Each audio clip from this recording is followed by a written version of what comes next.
Hello everyone, welcome to our channel Lawlust. My name is Prajwal, a final year law student from Faculty of Law, Delhi University. Today we are going to continue our landmark case law series from Evidence Act. The name of the case is Badri Rai versus State of Bihar.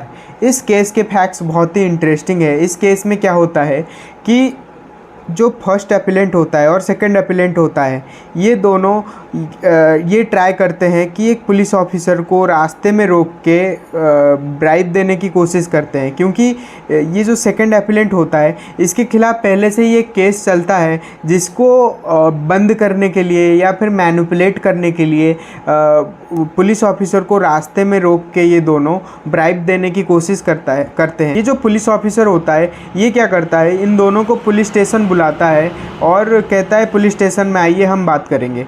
फिर ये क्या करता है, यहाँ पे ये जो police station जब ब्राइब देने जाता है, ये फर्स्ट अपीलेंट सिर्फ अकेले जाता है, तो पुलिस ऑफिसर क्या करता है, ये फर्स्ट अपीलेंट को अरेस्ट कर देता है। तो फर्स्ट अपीलेंट को जब अरेस्ट कर देता है तब इस केस में जो मेन इशू आता है कि जो फर्स्ट अपीलेंट का जो कंडक्ट है, क्या ये सेकंड अपीलेंट के खिलाफ एज एविडेंस यूज़ हो सकता है, क्या ये जो conspiracy to bribe a police officer, ये क्या ये सेकंड अपीलेंट के खिलाफ प्रूफ हो सकता है।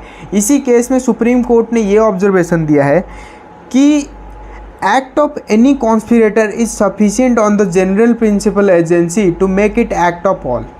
अगर कोई कॉमन इंटेंशन को लेके, किसी इलीगल एक्ट को लेके कॉमन इंटेंशन है, उसमें से कोई भी अगर एक्ट करता है to fulfil that common intention, तो वो जो एक्ट है ये सब के खिलाफ एप्लीकेबल होगा, क्योंकि यहाँ पे प्रिंसिपल ऑफ एजेंसी अप्लाई होगा। इस केस में supreme court further section 10 of evidence act को देखते हुए ये कहता है कि जो act when there is a evidence of a concerted action in furtherance of common intention to commit a crime, that the law has introduced this rule common responsibility on the principle that everyone concerned in a conspiracy is acting as a agent of the rest of them। इसमें supreme court basically यही कहना चाहता है कि अगर कोई भी common intention को लेके काम हो रहा है जो कि इलीगल एक्ट को लेके है, उसमें अगर कोई भी एक्ट करता है, कुछ भी एक्ट करता है to fulfil that common intention, then वो जो एक्ट है ना, वो जो भी उस कॉन्स्पिरेसी में को कॉन्स्पिरेटर्स है सबके खिलाफ इक्वली एप्लीकेबल होगा। और इस केस में फर्दर ये कहा जाता है, any act of the conspirator sufficient on the general principle of agency to make it all act of all.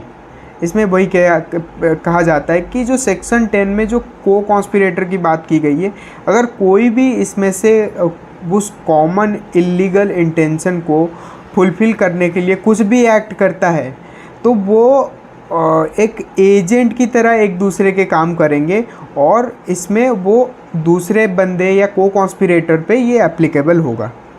फिर सुप्रीम कोर्ट लास्टली ये कहता है कि both second and first appellant approach the police officer to who solve the case is a reasonable ground for the court to believe that 2 or more people conspiring bribe the police officer. इसमें supreme court ये कहता है कि इन दोनों के जो conduct से ये पता चल जाता है कि ये दोनों ही गए थे पुलिस ऑफिसर को ब्राइब देने जहाँ के रास्ते में। हालांकि अपीलेंट 1 जो है वो अकेला गया था पुलिस स्टेशन, लेकिन जो अपीलेंट 2 है, जब रास्ते में पुलिस ऑफिसर को पहले रोका गया था वो गया था उसके साथ। तो पुलिस, हालांकि ये पुलिस स्टेशन नहीं गया था, लेकिन पहली बार जब इन्होंने ब्राइब ऑफर किया था तब ये दोनों साथ में थे।